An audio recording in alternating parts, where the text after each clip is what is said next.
اعوذ باللہ من الشیطان الرجیم بسم اللہ الرحمن الرحیم والطور وکتاب مسطور فی رق منشور والبیت المعمور والسقف المرفوع والبحر المسجور ان عذاب ربك لواقع ما له من دافع۔ شروع اللہ کے نام سے جو رحمان و رحیم ہے۔ قسم ہے طور کی اور ایک ایسی کھلی کتاب کی جو رقیق جلد میں لکھی ہوئی ہے، اور آباد گھر کی اور اونچی چھت کی اور موجزن سمندر کی، کہ تیرے رب کا عذاب ضرور واقع ہونے والا ہے جسے کوئی دفع کرنے والا نہیں۔ طور کی طور کے اصل معنی پہاڑ کے ہیں، اور الطور سے مراد وہ خاص پہاڑ ہے جس پر اللہ تعالیٰ نے حضرت موسیٰ کو نبوت سے سرفراز فرمایا تھا۔ رقیق جلد میں لکھی ہوئی ہے۔ قدیم زمانے میں جن کتابوں اور تحریروں کو زمانہ دراز تک محفوظ رکھنا ہوتا تھا، انہیں کاغذ کے بجائے ہرن کی کھال پر لکھا جاتا تھا۔ یہ کھال خاص طور پر لکھنے ہی کے لیے رقیق جلد یا جھلی کی شکل میں تیار کی جاتی تھی، اور اصطلاح میں اسے رق کہا جاتا تھا۔ اہل کتاب بالعموم تورات، زبور، انجیل اور صحف انبیاء کو اسی رق پر لکھا کرتے تھے تاکہ طویل مدت تک محفوظ رہ سکیں۔ یہاں کھلی کتاب سے مراد یہی مجموعہ کتب مقدسہ ہے جو اہل کتاب کے ہاں موجود تھا۔ اسے کھلی کتاب اس لیے کہا گیا ہے کہ وہ نایاب نہ تھا، پڑھا جاتا تھا اور بآسانی معلوم کیا جا سکتا تھا کہ اس میں کیا لکھا ہے۔ آباد گھر کی آباد گھر سے مراد حضرت حسن بصری کے نزدیک بیت اللہ یعنی خانہ کعبہ ہے، جو کبھی حج اور عمرہ اور طواف و زیارت کرنے والوں سے خالی نہیں رہتا، اور حضرت علی، ابن عباس، اکرمہ، مجاہد، قتادہ، ضحاک، ابن زید اور دوسرے مفسرین اس سے مراد وہ بیت معمور لیتے ہیں جس کا ذکر معراج کے سلسلے میں نبی صلی اللہ علیہ وسلم نے فرمایا ہے، جس کی دیوار سے آپ نے حضرت ابراہیم علیہ السلام کو ٹیک لگائے دیکھا تھا۔ مجاہد، قتادہ اور ابن زید کہتے ہیں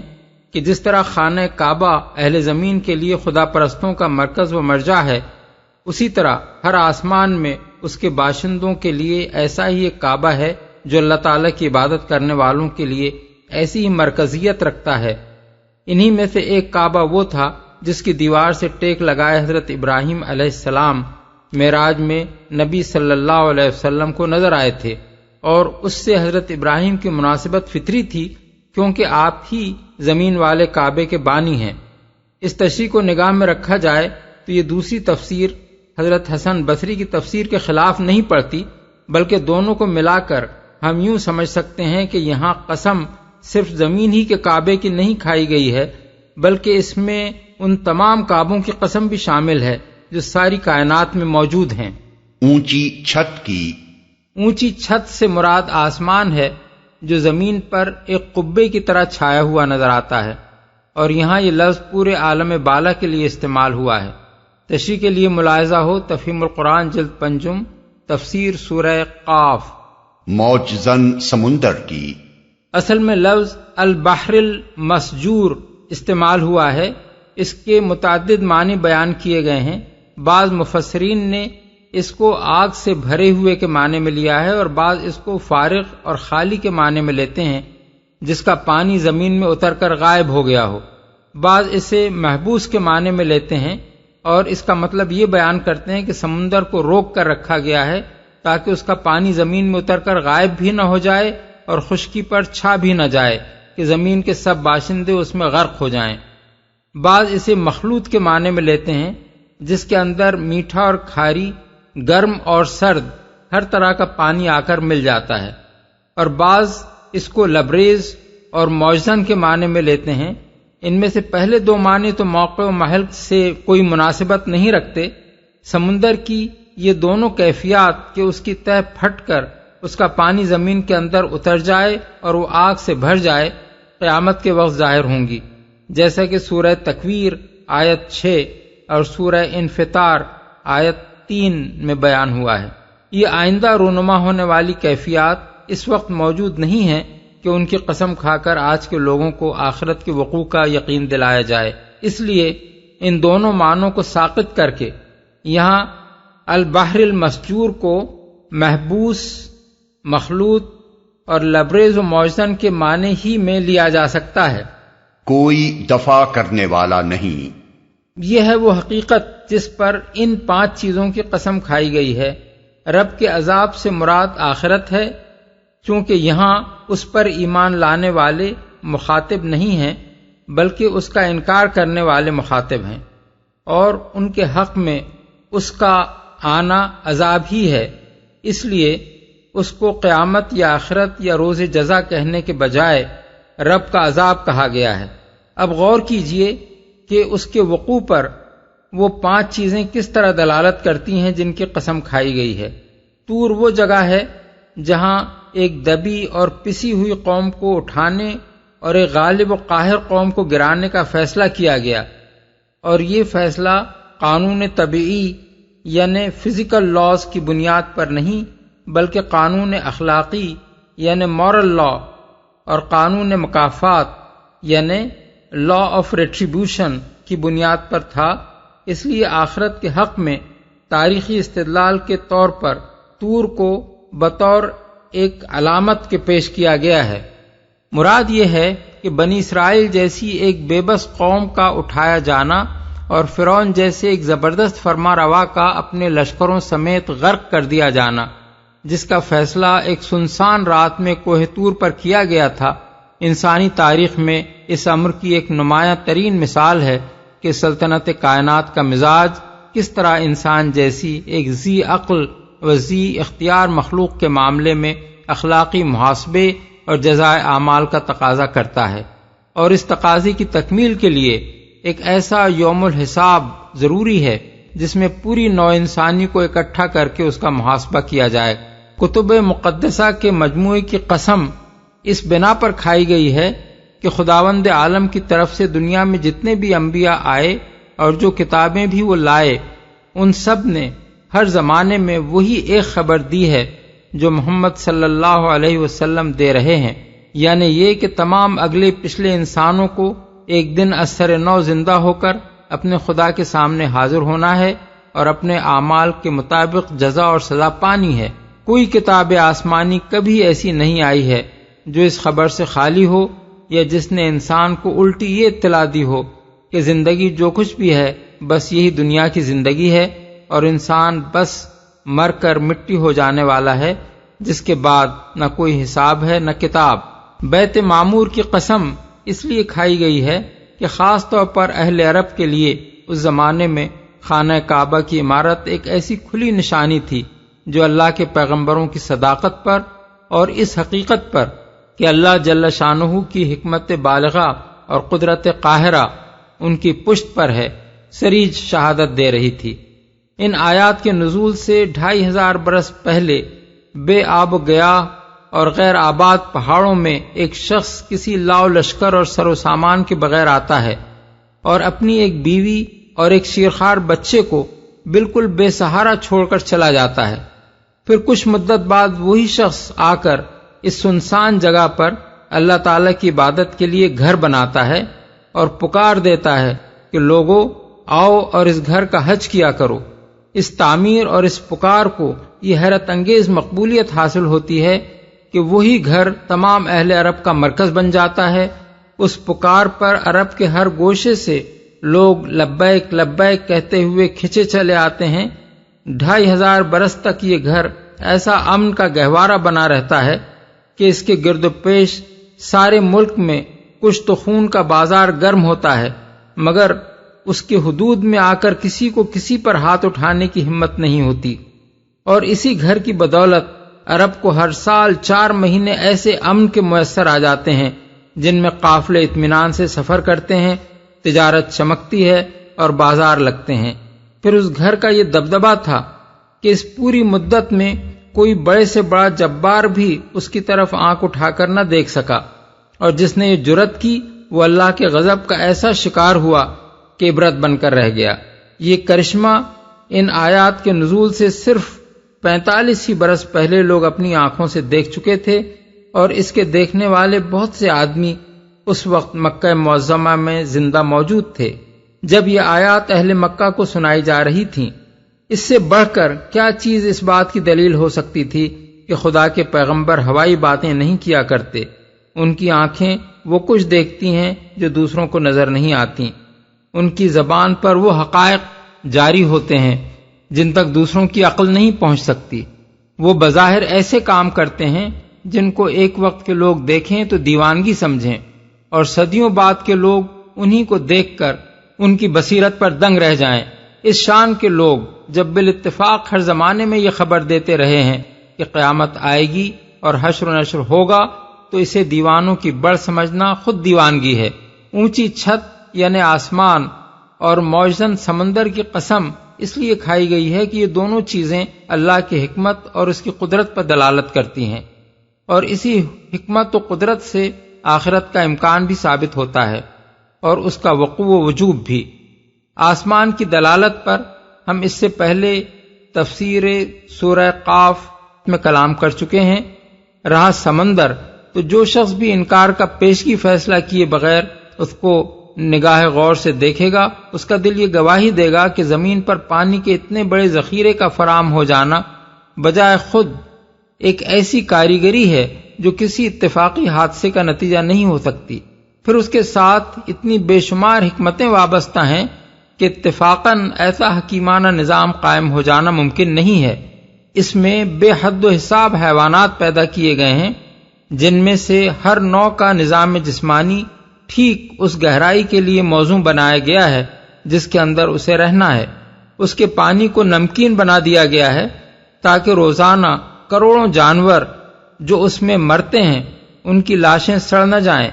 اس کے پانی کو ایک خاص حد پر اس طرح روک رکھا گیا ہے کہ نہ تو وہ زمین کے شگافوں سے گزر کر اس کے پیٹ میں اتر جاتا ہے اور نہ خشکی پر چڑھ کر اسے غرق کر دیتا ہے، بلکہ لاکھوں کروڑوں برس سے وہ اسی حد پر رکا ہوا ہے۔ اسی عظیم ذخیرہ آب کے موجود اور برقرار رہنے سے زمین کے خشک حصوں پر بارش کا انتظام ہوتا ہے، جس میں سورج کی گرمی اور ہواؤں کی گردش اس کے ساتھ پوری باقاعدگی کے ساتھ تعاون کرتی ہے۔ اسی کے غیر آباد نہ ہونے اور طرح طرح کی مخلوقات اس میں پیدا ہونے سے یہ فائدہ حاصل ہوا ہے کہ انسان اس سے اپنی غذا اور اپنی ضرورت کی بہت سی چیزیں کثیر مقدار میں حاصل کر رہا ہے۔ اسی کے ایک حد پر رکے رہنے سے وہ بر اعظم اور جزیرے قائم ہیں جن پر انسان بس رہا ہے،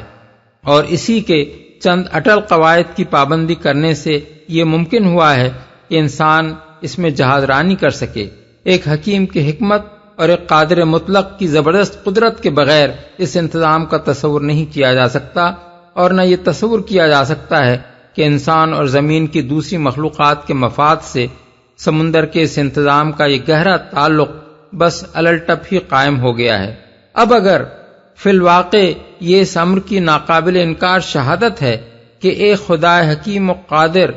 نے انسان کو زمین پر آباد کرنے کے لیے دوسرے بے شمار انتظامات کے ساتھ یہ بحر شور بھی اس شان کا پیدا کیا ہے، تو وہ شخص سخت احمق ہوگا جو اس حکیم سے اس نادانی کی توقع رکھے کہ وہ اس سمندر سے انسان کی کھیتیاں سیراب کرنے اور اس کے ذریعے سے انسان کو رزق دینے کا انتظام تو کر دے گا، مگر اس سے کبھی یہ نہ پوچھے گا کہ تو نے میرا رزق کھا کر اس کا حق کیسے ادا کیا۔ اور وہ اس سمندر کے سینے پر اپنے جہاز دوڑانے کی قدرت تو انسان کو عطا کر دے گا، مگر اس سے کبھی یہ نہ پوچھے گا کہ یہ جہاز تو نے حق اور راستی کے ساتھ دوڑائے تھے یا ان کے ذریعے سے دنیا میں ڈاکے مارتا پھرتا تھا۔ اسی طرح یہ تصور کرنا بھی ایک بہت بڑی کن ذہنی ہے کہ جس قادر مطلق کی قدرت کا ایک ادنا کرشمہ اس عظیم الشان سمندر کی تخلیق ہے، جس نے فضا میں گھومنے والے اس معلق کرے پر پانی کے اتنے بڑے ذخیرے کو تھام رکھا ہے، جس نے نمک کی اتنی بڑی مقدار اس میں گھول دی ہے، جس نے طرح طرح کی ان گنت مخلوقات اس میں پیدا کی ہیں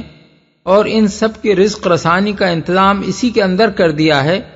جو ہر سال اربوں ٹن پانی اس میں سے اٹھا کر ہوا کے دوش پر لے جاتا ہے اور کروڑوں مربع میل کے خشک علاقوں پر اسے بڑی باقاعدگی کے ساتھ برساتا رہتا ہے، وہ انسان کو ایک دفعہ پیدا کر دینے کے بعد ایسا عاجز ہو جاتا ہے کہ پھر اسے پیدا کرنا چاہے بھی تو نہیں کر سکتا۔ یوم تمور السماء مورا وتسیر الجبال سیرا، وہ اس روز واقع ہوگا جب آسمان بری طرح ڈگمگائے گا اور پہاڑ اڑے اڑے پھریں گے۔ آسمان بری طرح ڈگمگائے گا۔ اصل الفاظ ہیں تمور السماء مورن۔ مور عربی زبان میں گھومنے، اونٹنے، پھڑکنے، جھوم جھوم کر چلنے، چکر کھانے اور بار بار آگے پیچھے حرکت کرنے کے لیے بولا جاتا ہے۔ قیامت کے دن آسمان کی جو حالت ہوگی اسے ان الفاظ میں بیان کر کے یہ تصور دلایا گیا ہے کہ اس روز عالم بالا کا سارا نظام درہم برہم ہو جائے گا، اور دیکھنے والا جب آسمان کی طرف دیکھے گا تو اسے یوں محسوس ہوگا کہ وہ جمع جمایا نقشہ جو ہمیشہ ایک ہی شان سے نظر آتا تھا بگڑ چکا ہے اور ہر طرف ایک اضطراب برپا ہے۔ پہاڑ اڑے اڑے پھریں گے۔ دوسرے الفاظ میں زمین کی وہ گرفت جس نے پہاڑوں کو جمع رکھا ہے ڈھیلی پڑ جائے گی اور وہ اپنی جڑوں سے اکھڑ کر فضا میں اس طرح اڑنے لگیں گے جیسے بادل اڑے پھرتے ہیں۔ فویل یومئذ للمکذبین الذین هم فی خوض یلعبون یوم یدعون الی نار جہنم دعا هذه النار التي كنتم بها تكذبون أفسحر هذا أم أنتم لا تبصرون اصلوها فاصبروا أو لا تصبروا سواء علیکم انما تجزون ما کنتم تعملون۔ تباہی ہے اس روز ان جھٹلانے والوں کے لیے جو آج کھیل کے طور پر اپنی حجت بازیوں میں لگے ہوئے ہیں،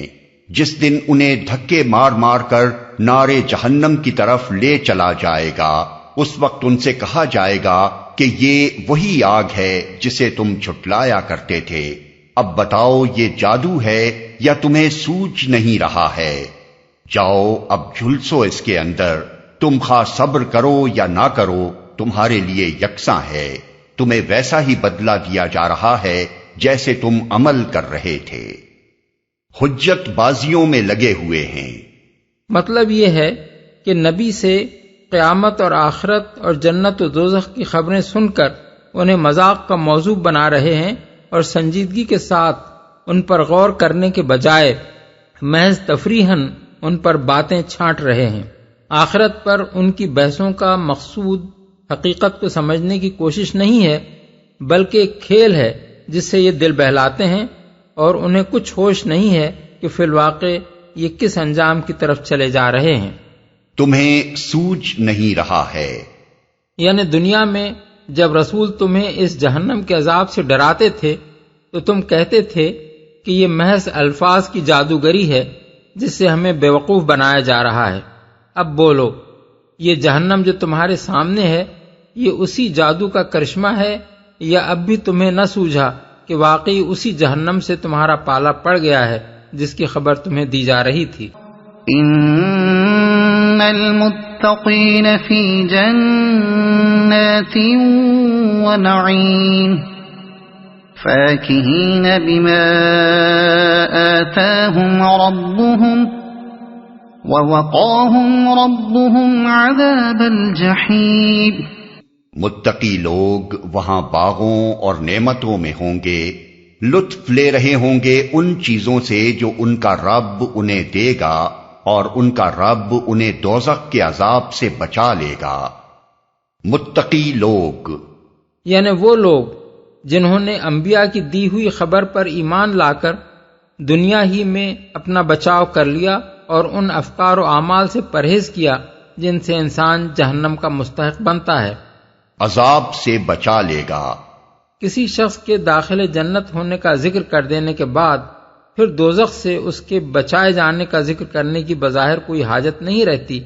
مگر قرآن مجید میں متعدد مقامات پر یہ دونوں باتیں الگ الگ اس لیے بیان کی گئی ہیں کہ آدمی کا دوزخ سے بچ جانا بجائے خود ایک بہت بڑی نعمت ہے، اور یہ ارشاد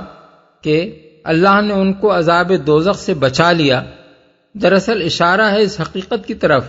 کہ آدمی کا دوزخ سے بچ جانا اللہ کے فضل و کرم ہی سے ممکن ہے،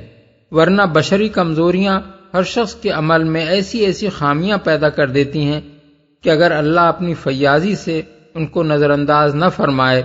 اور سخت محاسبے پر اتر آئے تو کوئی بھی گرفت سے نہیں چھوٹ سکتا۔ اسی لیے جنت میں داخل ہونا اللہ کی جتنی بڑی نعمت ہے اس سے کچھ کم نعمت یہ نہیں ہے کہ آدمی دوزخ سے بچا لیا جائے۔ كُلُوا وَاشْرَبُوا هَنِيئًا بِمَا كُنتُمْ تَعْمَلُونَ مُتَّكِئِينَ عَلَى سُرُرٍ مَصْفُوفَةٍ وَزَوَّجْنَاهُمْ بِحُورٍ عِينٍ۔ ان سے کہا جائے گا کھاؤ اور پیو مزے سے اپنے ان اعمال کے صلے میں جو تم کرتے رہے ہو، وہ آمنے سامنے بچھے ہوئے تختوں پر تکیے لگائے بیٹھے ہوں گے، اور ہم خوبصورت آنکھوں والی حوریں ان سے بیاہ دیں گے۔ کھاؤ اور پیو مزے سے۔ یہاں مزے سے کا لفظ اپنے اندر بڑا وسیع مفہوم رکھتا ہے۔ جنت میں انسان کو جو کچھ ملے گا کسی مشقت اور محنت کے بغیر ملے گا، اس کے ختم ہو جانے یا اس کے اندر کمی واقع ہو جانے کا کوئی اندیشہ نہ ہوگا۔ اس کے لیے انسان کو کچھ خرچ کرنا نہیں پڑے گا، وہ عین اس کی خواہش اور اس کے دل کی پسند کے مطابق ہوگا، جتنا چاہے گا اور جب چاہے گا حاضر کر دیا جائے گا۔ مہمان کے طور پر وہ وہاں مقیم نہ ہوگا کہ کچھ طلب کرتے ہوئے شرمائے، بلکہ سب کچھ اس کے اپنے گزشتہ اعمال کا صلہ اور اس کی اپنی پچھلی کمائی کا ثمرہ ہوگا۔ اس کے کھانے اور پینے سے کسی مرض کا خطرہ بھی نہ ہوگا، وہ بھوک مٹانے اور زندہ رہنے کے لیے نہیں بلکہ صرف لذت حاصل کرنے کے لیے ہوگا، اور آدمی جتنی لذت بھی اس سے اٹھانا چاہے اٹھا سکے گا بغیر اس کے کہ اس سے کوئی سوء ہضم لاحق ہو، اور وہ غذا کسی قسم کی غلاظت پیدا کرنے والی بھی نہ ہوگی۔ اس لیے دنیا میں مزے سے کھانے پینے کا جو مفہوم ہے، جنت میں مزے سے کھانے پینے کا مفہوم اس سے بدرجہ زیادہ وسیع اور اعلیٰ و ارفع ہے۔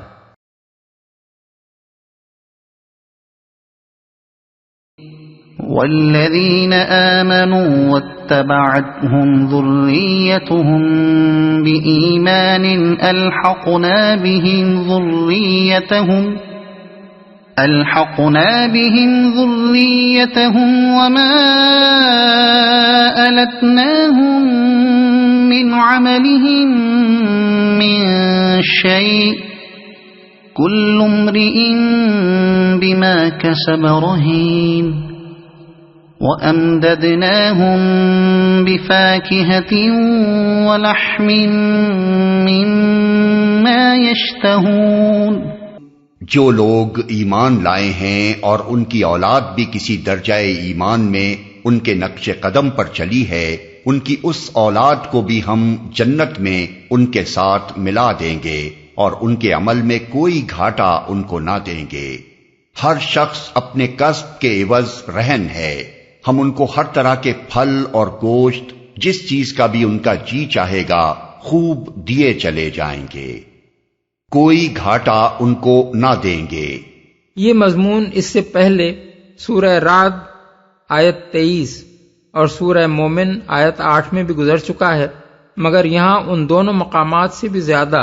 ایک بڑی خوشخبری سنائی گئی ہے۔ سورہ رعد والی آیت میں صرف اتنی بات فرمائی گئی تھی کہ اہل جنت کے آباء و اجداد اور ان کی اولاد اور ان کی بیویوں میں سے جو افراد بھی صالح ہوں گے وہ سب ان کے ساتھ جنت میں داخل ہوں گے، اور سورہ مومن میں ارشاد ہوا تھا کہ فرشتے اہل ایمان کے حق میں اللہ تعالیٰ سے دعا کرتے ہیں کہ ان کی اولاد اور ازواج اور آباء میں سے جو صالح ہوں انہیں بھی جنت میں ان سے ملا دے۔ یہاں ان دونوں آیتوں سے زائد جو بات فرمائی گئی ہے وہ یہ ہے کہ اگر اولاد کسی نہ کسی درجہ ایمان میں بھی اپنے آبا کے نقش قدم کی پیروی کرتی رہی ہو تو خواہ اپنے عمل کے لحاظ سے وہ اس مرتبے کی مستحق نہ ہو جو آبا کو ان کے بہتر ایمان و عمل کی بنا پر حاصل ہوگا، پھر بھی یہ اولاد اپنے آبا کے ساتھ ملا دی جائے گی، اور یہ ملانا اس نوعیت کا نہ ہوگا جیسے وقتاً فوقتاً کوئی کسی سے جا کر ملاقات کر لیا کرے، بلکہ اس کے لیے الحقنا بہم کے الفاظ استعمال کیے گئے ہیں، جن کے معنی یہ ہیں کہ وہ جنت میں ان کے ساتھ ہی رکھے جائیں گے۔ اس پر مزید یہ اطمینان دلایا گیا ہے کہ اولاد سے ملانے کے لیے آبا کا درجہ گھٹا کر انہیں نیچے نہیں اتارا جائے گا، بلکہ آبا سے ملانے کے لیے اولاد کا درجہ بڑھا کر انہیں اوپر پہنچا دیا جائے گا۔ اس مقام پر یہ بات بھی سمجھ لینی چاہیے کہ یہ ارشاد اس بالغ اولاد کے بارے میں ہے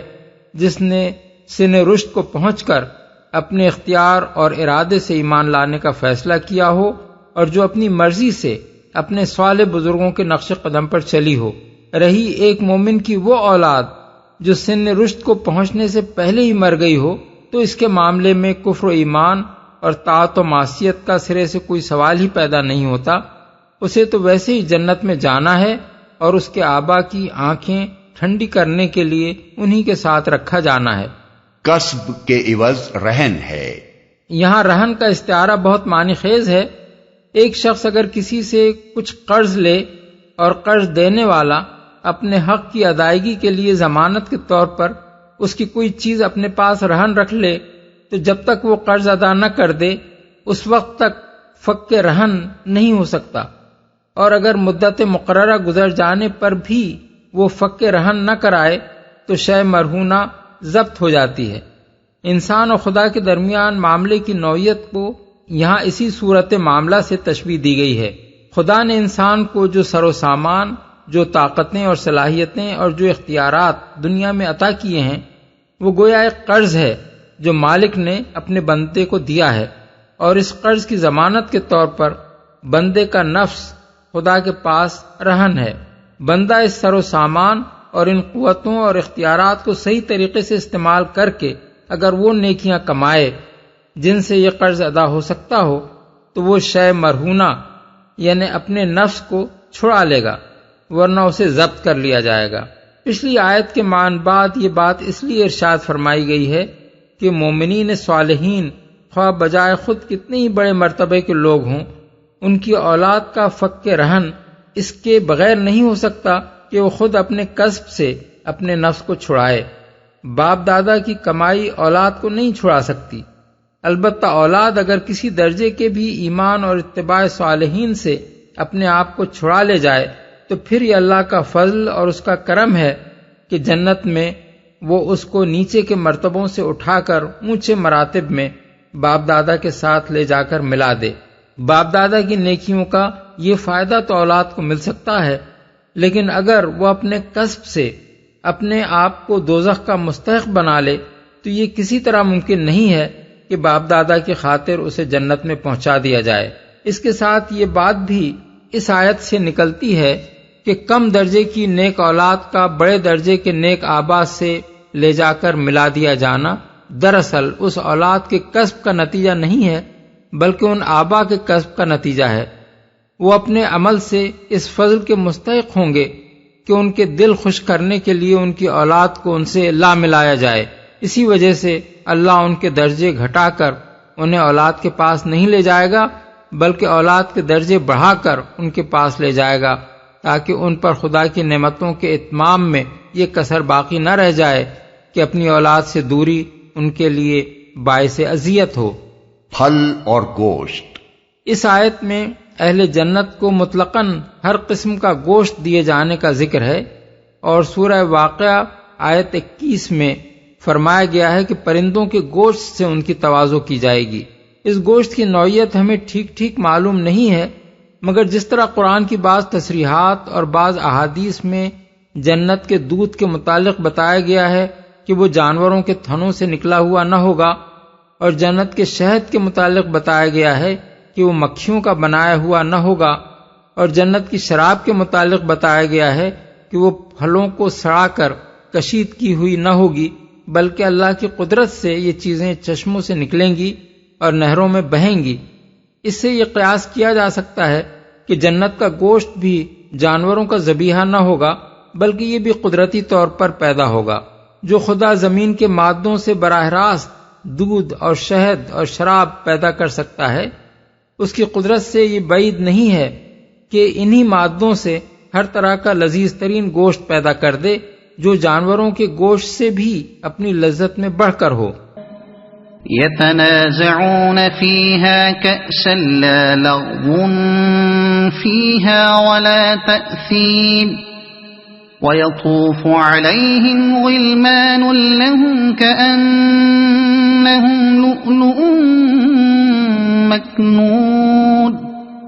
وہ ایک دوسرے سے جام شراب لپک لپک کر لے رہے ہوں گے جس میں نہ یاوہ گوئی ہوگی نہ بد کرداری، اور ان کی خدمت میں وہ لڑکے دوڑتے پھر رہے ہوں گے جو انہی کے لیے مخصوص ہوں گے، ایسے خوبصورت جیسے چھپا کر رکھے ہوئے موتی۔ نہ یاوہ گوئی ہوگی نہ بد کرداری، یعنی وہ شراب نشہ پیدا کرنے والی نہ ہوگی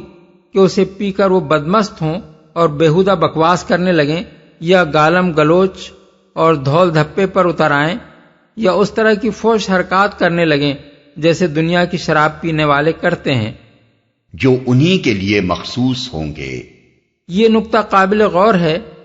کہ غلمانہم نہیں فرمایا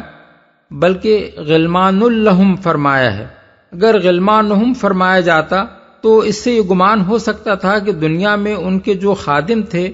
وہی جنت میں بھی ان کے خادم بنا دیے جائیں گے، حالانکہ دنیا کا جو شخص بھی جنت میں جائے گا اپنے استحقاق کی بنا پر جائے گا، اور کوئی وجہ نہیں کہ جنت میں پہنچ کر وہ اپنے اسی آقا کا خادم بنا دیا جائے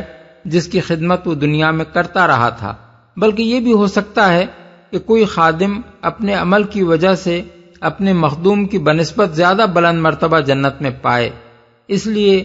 غلمان لہم فرما کر اس گمان کی گنجائش باقی نہیں رہنے دی گئی۔ یہ لفظ اس بات کی وضاحت کر دیتا ہے کہ یہ وہ لڑکے ہوں گے جو جنت میں ان کی خدمت کے لیے مخصوص کر دیے جائیں گے۔ وَأَقْبَلَ بَعْضُهُمْ عَلَى بَعْضٍ يَتَسَاءَلُونَ قَالُوا إِنَّا كُنَّا قَبْلُ فِي أَهْلِنَا مُشْفِقِينَ فَمَنَّ اللَّهُ عَلَيْنَا وَوَقَانَا عَذَابَ السَّمُومِ إِنَّا كُنَّا مِن قَبْلُ نَدْعُوهُ إِنَّهُ هُوَ الْبَرُّ الرَّحِيمُ۔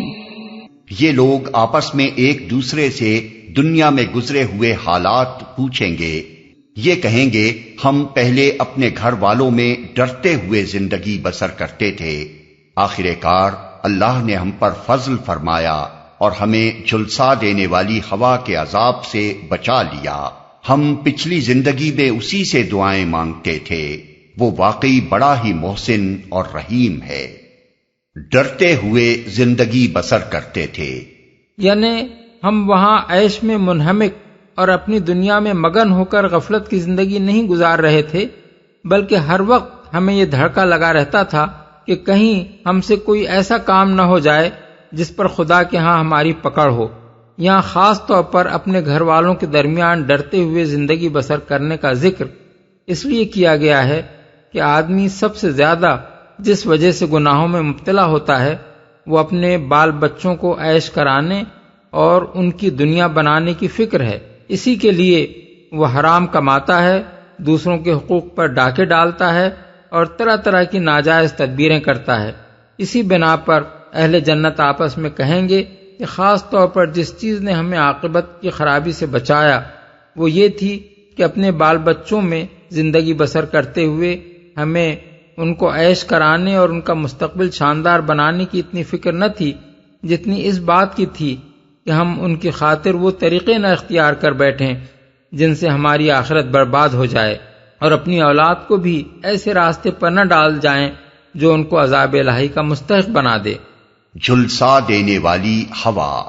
اصل میں لفظ سموم استعمال ہوا ہے جس کے معنی سخت گرم ہوا کے ہیں۔ اس سے مراد لو کی وہ لپٹیں ہیں جو دوزخ سے اٹھ رہی ہوں گی۔